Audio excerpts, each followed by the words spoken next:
are here. The moment that you've all been waiting for. The cast of Mortal Kombat. Get over here. So, ladies and gentlemen, Ralph Theory here with Streamy.com. And starting from the digital point, we have Daisuke. Daisuke, tell us who you play in Mortal Kombat. Come on, get a hint. I play Scorpion, Kuai Liang version. Yes, What's up, Chad? yes, Scorpion in the mix over here. Next up, we're going to the right. This fantastic. I can't with you. I can't. This fantastic gentleman that has the powers to transform. Andrew, tell everybody. Talk to him.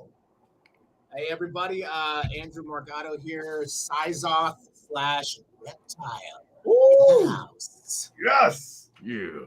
Yeah. That was awesome.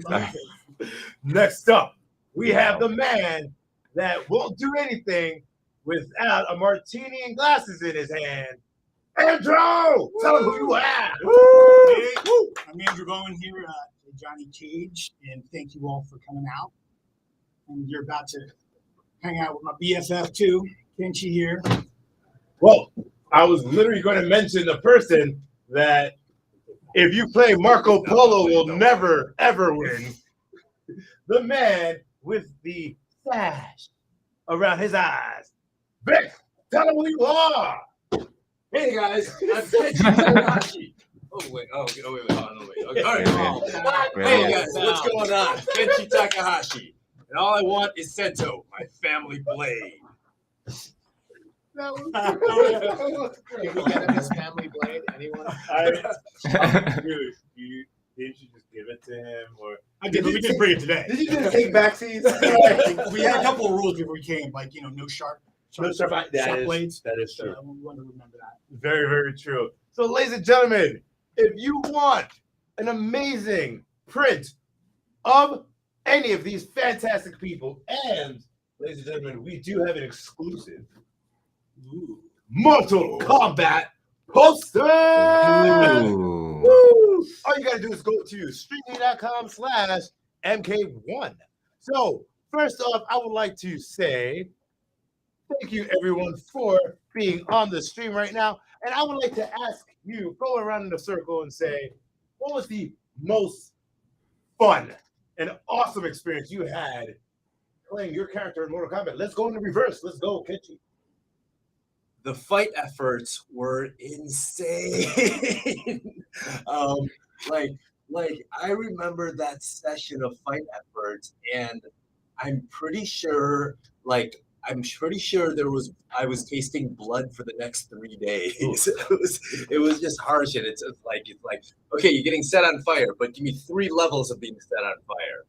So I will say that the fight efforts were absolutely just incredibly painfully fun. So I love that stuff. And honestly, just the dialogue, the Dominic Ciancolo's writing is fantastic, and it's just hilarious, and I love doing the dialogue. Love that. Talking about dangerous and beautiful at the same time. Ladies and gentlemen, Carter Walgren in the stream over here. Carter, can you hear us? No, she cannot. Kari, can you hear Nor us? can we see her?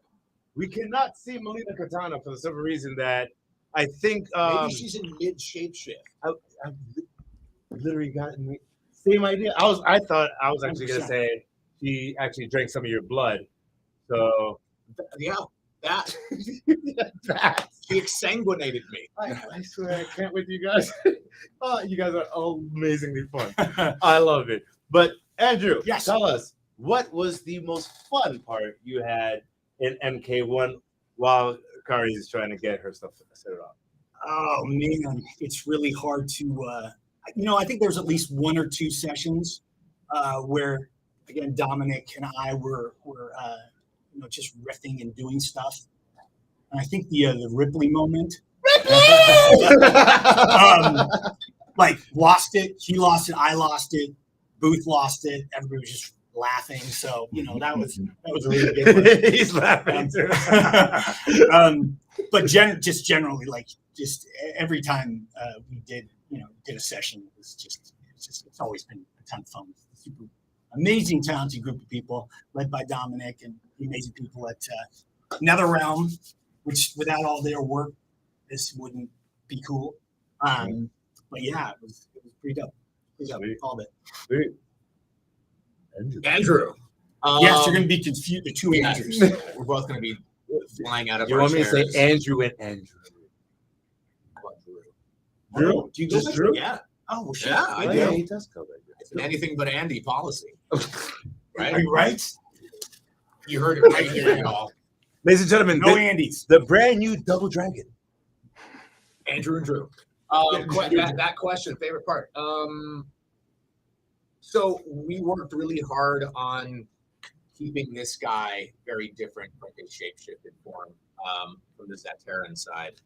So the first year of this guy was just the size, like Sizoth in his, in this form, this voice. And so about, maybe, I don't know, 3/4 of the way through the project, we finally got to do the reptile voice, which when I, figured out that this is the character that I figured it was going to be mostly reptile stuff because that's kind of what he had been before. He had always been sort of this hybrid. Mm-hmm. So I was like, okay, so this is a creature job. And it was anything but that. I mean, it was really trying to humanize this guy. So it was really cool to be able to really lean into not only making him human, but making kind of an emo boy, like very human, even more so. But then we got to shift gears and, I got to do 2 rounds of, multiple sessions, but 2 whole different slates of fight efforts because there was the human version. Right. And then there was like the lizard version, right? And That's so true. getting to redo everything, a second time and say a bunch of stuff in the lizard voice was really cool too. So I got to separate those. So And you're not gonna give us some. it was fun to be able to do the dichotomy of, one is you misunderstand my intentions, princess, and then you misunderstand my intentions, princess. That's talent, ladies and gentlemen. Talent. Damn. So yeah, it was fun to be able to be kind of a double duty on that one. That's awesome. And again, thanks to NetherRealm and Dominic for that because they, I think they really did this guy justice in sort of his reboot. So people seem to be into it. So. I think they did everybody justice. Yeah. Like it was just so much. I don't know. There's just so much love that went into this one. Not that it doesn't always go into this, but like just something extra special. And and you can see it. Like I was just so blown away. I'm literally I was going to bring something like that up. I just want to see what Daisuke's favorite moment was because I will be touching on that. Exactly what you said. Daisuke, your favorite moment? Yeah, I mean, going off of what y'all said, collaborating with Dominic was a lot of fun and finding the character. The last time I played Mortal Kombat was like Mortal Kombat 2 on my Game Gear. So Gear. I know. Yes, Sega 18 Game Gear. batteries to play for 12 minutes. Throwback. Yeah, I was like, yeah, scoop Yeah. Game Boy, just Game Gear. But so a lot has happened in that, in Mortal Kombat universe since then. So, but then Dominic was like, well, it's a reboot. So, it's a, restarting of things. But it helped me to, do some research on what happened. And the fact that my Scorpion is essentially Scorpions plus Kuai Liang. So it's a little bit of both. He has the vengeance part of Scorpion, but Kuai Liang is like a very honorable character. So somewhere in between. And also he's a younger version of all of these characters. So just finding, collaboration is always the best part, so. That is awesome. That is awesome. Now, unfortunately, Carrie Walgren is still having some technical difficulties. We're still trying to work that out. But yes, she's here. She's not anywhere else. She's probably in another room. She's That's it. She's in another room trying to get into Earth realm right now. But She's tumbling through Outworld. we're like, ah! But what you were saying, it's like I've been a fan and I actually have Mortal Kombat gear, which I didn't wear today because I'm like, everybody's coming in here. I got to that's on point for you guys because that's how much respect I have for you guys as talent and for the game. It's just the way that through the decades of Mortal Kombat and now this reboot, like you said, it's different. It hits different. It makes you feel like Reptile. Reptile was just a reptile before. Now you feel for the guy. You're like, what happened to your fat? Oh man! And like I'm like sitting there. I'm watching this while I'm gaming. I'm like, oh man, dude. Oh my gosh! And it makes me want to pay attention more to the actual story. Not you're playing the game, but you're like the game is secondary to the story now. Because the story, you're like, oh wow, and then most of the time you're like, when are you gonna lose your eyes? And then all of a sudden he loses his eye. I'm like, oh man! And it's like, and then when you see Reptile, you just see his regular face. You're like, oh, we're just doing a human, and until you transfer, it's like, oh yeah, and Scorpion is a completely different Scorpion that we know from, and Johnny, yes, you're Johnny, but you're grown, dude. You're a grown Johnny. It's like you've been through things, but because it's a reboot, you still hold that in your heart, in your soul. Yeah. But yet again, it's like you're kind of like a new person. Mm-hmm. So, and it's just the way that NetherRealm was able to, just bring this story out and have you fantastic talent just bring it to life. I thought it was absolutely phenomenal. And with that, I want to ask, being now, because you're already in the zeitgeist of Mortal Kombat and fighting games. Now, hold on, ladies and gentlemen. Excitement! It happened. It happened. You happened. We're gonna hear you, ladies and gentlemen. Welcome, Gary Walford. Well, now, no! Oh no! That was such we a hope tease. you enjoyed that 7 seconds. No! That was hilarious. That was exciting awesome. 7 seconds. And this is why you come into the studio. Extremely. The moment that she came in, you saw the whole chat go, yo, let's go. And then now, no, oh my gosh, what? but finishing my questions, like, you guys know that you're already in the cultural pop culture zeitgeist for being in Mortal Kombat. How does it feel knowing that you are literally the genesis of a brand new, like, renaissance of Mortal Kombat? Because we've been through the midway incarnations. We've been through the original NetherRealm incarnations. Now, this is a brand new reboot. Mm-hmm. So how does it feel to know that you guys literally are the starting point to something so awesome that's coming up? It sucks. It's all right. It's fine, I guess. I mean, we got in on the ground floor. Now we can finally become the monsters we were always meant to be. Exactly. Kari, can you hear us? I can hear you.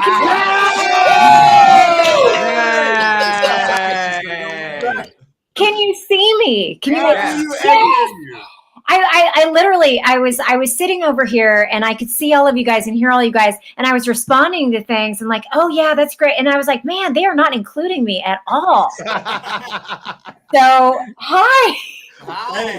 So Kari, please, can you introduce yourself and the characters that you play? Yes, I am Kari Walgren, and I am the voice of Katana and Melina. Wow. And I am here to crush all of you. Yeah. Just don't eat me. And you'll enjoy it. No. So Kari, I don't know if you heard the last question that I asked, but being a part of the pop culture zeitgeist of Mortal Kombat and just gaming in general, and you guys literally being the talent that are starting a brand new reboot, knowing that you guys are literally the genesis of this brand new story and saga. How does it feel? So let's start with Kari, because we've been waiting for you to talk. And your hand is phenomenal. Well, first of all, one of the things I was saying when apparently no one could see or hear me was Daisuke was talking about how he was playing it when it was old school. And I was like, I got you beat. I got you beat. Because I used to play it on one of the big consoles in the local Genesis Pizza World. Hut. At a Pizza Hut. At a Pizza Hut Oh. in Kansas. And I would go, and one of the most exciting things was not the pizza, but it was that I was going to get to play Mortal Kombat 3 in the Ooh. restaurant. And I had the hugest crush on Liu Kang. And I would always play as either Katana or Sonya Blade. Okay. And so being a part of this franchise was actually like a huge bucket list thing for me. And with this game in particular, with MK1, it was just so much fun because I felt like, especially with Melina, they added a lot of layers. You know, it was fun to play her kind of human side and her creature side and get to have a completely different relationship with Katana in it. So I was hearing some of you guys say like the storylines and the scripts and everything were really great for this one. And I felt the same way. So, man, I just, and you're right. Somebody just wrote, Liu Kang is fine. Liu Kang is fine. So yeah. Make this bigger so we can see it. So yeah, it was awesome to be part of this franchise, and I'm excited to see where it goes. Oh, with the comments, yeah. I'm trying to find that Liu Kang is fine comment. I just see a bunch of Pizza Hut question marks. So like if Mine was at an arcade. The core Oh, nice. Yeah, Pizza Hut, it's a Midwest chain, you guys. So unless you're from the Midwest, I don't know if they have them everywhere, but it's, you know, it's low rent pizza. You know, that's why you went. It wasn't for the pizza. And that's why I went. Mortal Kombat and pizza. I dig it. Daisuke, how do you feel being part of this amazing reboot? I don't know. It just feels it feels surreal, you know, because Scorpion's been around for a really long time, and yeah, I'm just doing my job as best as I can. I'm glad that a lot of fans seem to like it. So yeah, I don't know. I try not to feel the pressure, you know. I try not to think about it. So yeah, it's surreal. It's amazing. Well, that's like the best part though is the fans. Like you don't know when you're doing this, especially when you're, you know, reinventing and sort of presenting a new version of a character.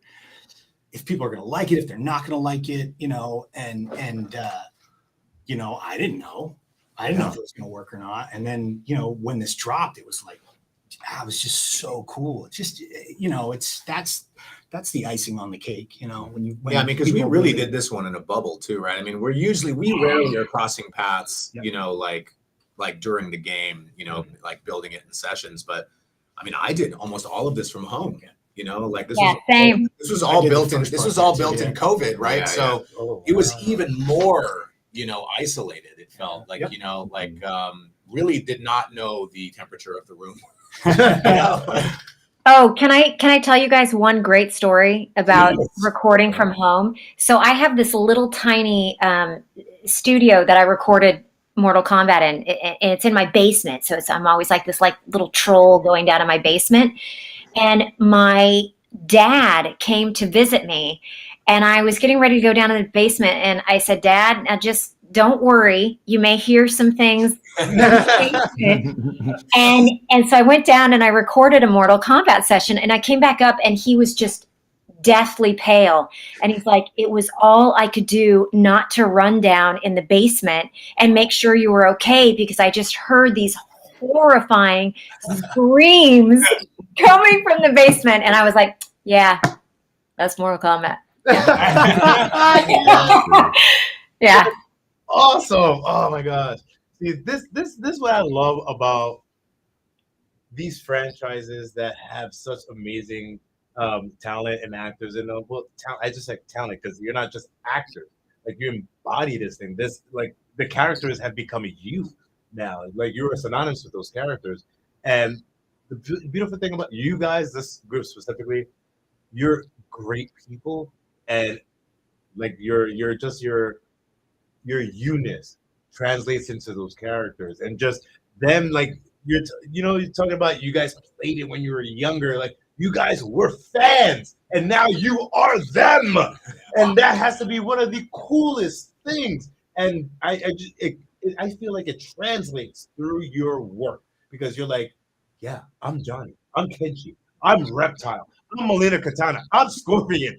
Damn right I am, and you guys put all your heart and soul into it, and that is such an awesome thing. I'm so curious with you guys. Did you find that there were any scenes where, as a fan, you just did them over and over again, and you're like, no, it's not quite perfect. As a fan, I really want to get this right. Because I know for me, there was one particular scene, and I don't know how many spoilers we can actually say on this thread, but there was one scene where I was like, no. As a fan, this is the scene I always wanted to have happen. I want to make sure we record it over and over again until it feels like it's just right. Did you guys have any experiences where you're like, oh, as a fan, this has got to be right? As a perfectionist, I did everything over and over and over. This is Kari, what as you're you going know. I mean, you guys. I mean, certainly. Well, I mean, no, I we mean, always like, take care with these things. Yeah, right? I mean, it's a hugely collaborative environment, and I think, it's the same thing. Like, I think all the time we were just working it and making sure it worked, and and again, hats off to Dominic and the team at NetherRealm that can put it all together. Because here's the other thing too, that we're never in the same room together. Right. Like, we all record separately, so we don't ever see each other. You're playing your reactions to someone who's not there, and the fact that they were able to put this together, and there's genuine like chemistry and cohesiveness with these characters. That was despite the fact that we're all delivering our lines on completely different days, but like it all like melds together and totally feels seamless. Oh, thanks, man. welcome. I mean, Appreciate to Kari's question though, I mean, like when they were finding the voice for Sizoth, we did a lot of fooling around with trying to find out who this guy was and to make sure that vocally we could get there. So like before I even got the job, there was like these sort of exploratory sessions, and all of those happened to be the scene in the jail. When I'm the jailer and I'm sort of like under Shang Tsung's boot, and he has my family and all that. And so that just happened to be where they decided to work this out and figure out like if we could vocally find something that everybody was happy with. And so that scene I did so many times. Like I feel like I was in that jail cell for like months because it was multiple callbacks, and then there was like kind of like a little test with NetherRealm. And then once it was booked, that was the first thing that we did for first couple of sessions too. So I mean, it was like we really worked the hell out of that jail scene. And I remember the first thing I saw was like a super tease for it, and the first thing was my little feet like walking through the muck of the jail cell, and then part of that scene, and it was it was incredibly exciting to see how that much care came out. 'Cause we really worked that one so much more than we usually get the opportunity to. I mean, as you guys know, we have to be good, but we have to be fast too. And a lot of times, we move through a lot of content. So it's it's really nice when you get to lean into it and work something until it's perfect. So I hear that's right. I said it. It's perfect. Well, but Kari, you clearly must have had an instance of this. So I would love to hear your. I'm sorry, Yeah. Kari, you like teed us up. Yeah. It was a tease. Yeah. Tease. Kari, you're good. The game has been out. People Okay, so I can say, right? Yes. It was spoiler alert. Just have to say spoiler alert. Go for it. Spoiler alert. If you haven't played the game, what are you doing here? No, I'm kidding. So for me, it was the scene where Katana kisses Liu Kang. I mean, not to be all girly about it, but this is moment right there. we're on a lot of games here. This was a lot of chemistry and a lot of lead up here, y'all. And so, we did a few takes of it, and she's saying, blah, blah, blah, and saying it very emotionally. And Dominic's like, it's fine. I'm like, no, it's not fine. No. We need to put a few more years of like sexual tension in there or something. I don't know, but it was like as a fan, that was a moment, and somebody put in the chat the moment we were all waiting for, and yeah, like as a fan, I was waiting for it, and I just really wanted to make sure that the vocal performance captured that tenderness and everything. So I was like fangirling really hard when I recorded that. No, That's all. Thank you for listening. It's adorable. Amazing. But and What? just to mention to anybody that's in the stream right now, if you want a fanboy or a fangirl over these fantastic people, go to streamly.com/MK1 and get some of these amazing prints. And we do have limited edition group posters. These group posters are incredible, by the way. Can I get one? If I go to streamly.com, can I? I want one too. Yeah, I actually really want one for myself. They're beautiful. Yeah. So yeah, you know what? We are gonna order more because apparently everybody wants one. But yes, go to streamly.com/MK1 and get your poster or get a print from Melina Katana, Scorpion, Reptile, Johnny Cage, or Kenshi. I don't know how well Kenshi can write because Kenshi can't see. It's just gonna be one line. It's all right. It's an X. She's just a freaking Jedi. Look, I mean, like, Stevie Wonder does autographs. Oh my God, you're right. Okay. How does he do I don't know. it? And so They're braille. No! Braille. You know. But ladies and gentlemen, we're going to be getting off the stream in the next 10 minutes so we can set up and have these fantastic people set up to go live on their Instagrams. But we have time for about 2 more questions. So I love how both of you look at me. Yeah. My boy. question. What? No, but being these characters, being in such a great franchise, for up and coming actors that, everybody's like, how do I get into voice acting? You guys have answered that up the wazoo.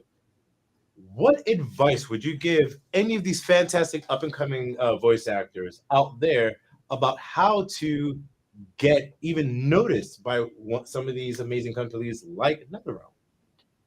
Don't. Just don't. Quit. The position has been filled. No, I'm kidding. Of course. Don't tread on the Drewness. Never. That's great. We're ending this on an upper. Way to go. No, but like, what? Who wants to take that? What advice? Well, I mean, I'll jump in, at least start it. I mean, you hear this a lot, but voice acting is just good acting in general, and it's also, I think, a little harder in some ways because it's very technical. You've got to do the acting part, but you've got to work a microphone as well, and you can't use your hands or your face and everything to communicate your emotion. It's all coming through your voice. So the biggest thing that I tell people is if you can get experience in front of a microphone, even if you're just buying one and playing around at home and stuff like that, start, practicing what it's like. How much are you popping your P's, things like that with the technical side of it. And on the acting side of it, reading out loud every day is something super important because a lot of times we don't always get the scripts in advance. And just getting used to the sound of your voice, because I tell people you can leave a message on somebody's voicemail and hear it back and think, wow, do I really sound like that? Mm-hmm. Your voice is your instrument.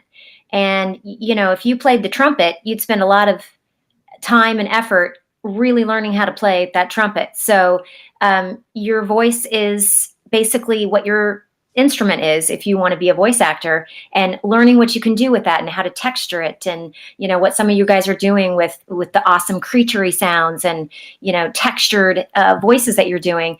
Figure out what you bring to the table, because that's really going to launch everything else. Yeah, dude, that's the advice I always give is like try everything, like try. I do theater. I come from theater. You can do TV, film, stand-up comedy, improv, and they all kind of inform each other. Like my dream was not like to be in video games. It's just kind of, I tried voiceover because I wanted to do that, and I ended up being a lead in a video game. And so yeah, sometimes like the dream is something that you didn't even think that was your dream, because I didn't. I didn't think that I could be Scorpion. It's just I got really lucky. But yeah, I think it's important to have an open mind as you do the best you can. Yeah, and like you want to, again, the acting thing is important. Like you're acting, so if you want to get into voiceover, act, learn the craft, do plays, do everything you can out there so you can really understand, how to get into a character and how to drop into a pocket. Because ultimately that's what's going to get you there is what you can bring to the table. And at the same point, I'll just say this right out there. If anybody's thinking about it, you also can absolutely fucking do it. Like, go for it. Like 100%. If you really feel it in your heart, it's in your heart, go for it. It's absolutely possible. We have I'm nothing a dork you from don't. Vermont, and I'm Johnny Cage. So, if I can do that, anybody can. So it's just determination and persistence, and don't be too hard on yourself. And if you really you focus and you work hard, absolutely, you could be here yourself. Yeah, I mean, like trusting instincts too. I mean, developing. If you perform enough, if you sing out loud for all to hear, I mean, like enough, you eventually become so comfortable that nothing is going to flummox you. There's nothing that's going to scare you off the stage. I mean, I think once you do that, you can trust the instincts that you have. And I mean, nothing is more, I mean, certainly we all went through this. I remember being unsure about where I was with a character. And gosh, does that show, like in the beginning, I mean, you have to go through those, you have to, I had stuff that I was cast as things and then they recast it, like when I was younger, like, and that hurt, because it was like, you were so proud of accomplishing this thing, but I wasn't quite ready, or whatever I was doing didn't quite fit, and I just had to, accept that and just bring the same enthusiasm to the next thing. I mean, that's really what it is bouncing back, because there's going to be a lot more no's than yeses. A lot. I don't know about you, but you know how many times I thought that I would be recast because it's Scorpion. You know what I mean? Like I do some sessions and then there's a lot of time off in between. A lot of times I'm like, you know what? If they find somebody else that was better for the role, like, so until the game came out or the trailer came out, like I didn't want to. Is it? Yeah, it's me. Okay. That. We've all done that. We've all told mom, watch this. I'm in it, and then you got cut. Shame. That's like a gigantic acting rule. Like, do not tell anybody. No, anything no one. Tell no one anything ever. You do the session and then you mind wipe yourself until like 6 months after it's out. Some fan tells you, you were great in such and such. And I'm like, oh, it's out. Yeah, exactly. Yeah. All right. So I'd like to come in with mine, which is make a lot of mistakes. All right. Just screw things up. Okay. Because it's going to happen. There's going to be things where you're just going to mess things up. And it's fine. This is part of the process.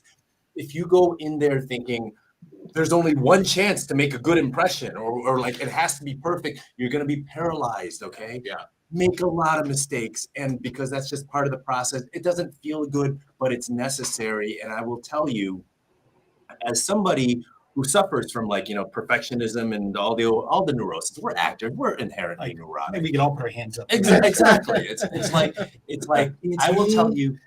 Hi. I will tell you, an action that is clumsily executed is a million times better than some idea in your head that just lives in your head forever. And maybe I'll do it like this or do it like this. Just go out and do it. And if you screw it up, fine, you'll live with it. Okay. So please make as many mistakes. Give yourself permission to make a lot of mistakes. 100%. That's how you learn anything in life, man. Falling on your face, because the truth is the only way you can fail at anything in life is if you don't try. That's it. Yep. If you try and you fail, the best lessons I've ever learned is when things went wrong.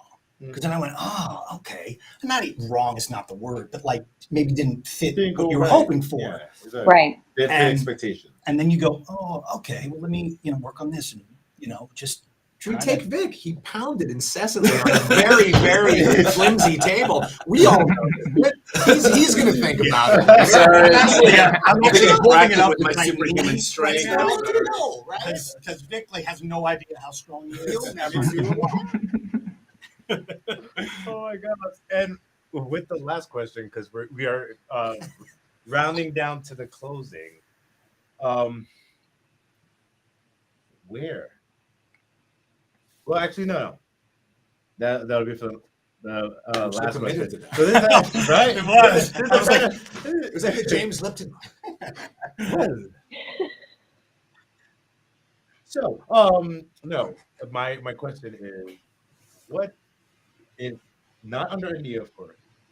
What is possibly a project that's coming up that you could possibly tease for the fans that are watching out there that's not under NDA that you could talk about, because now you're riding on the amazing success of this phenomenal game.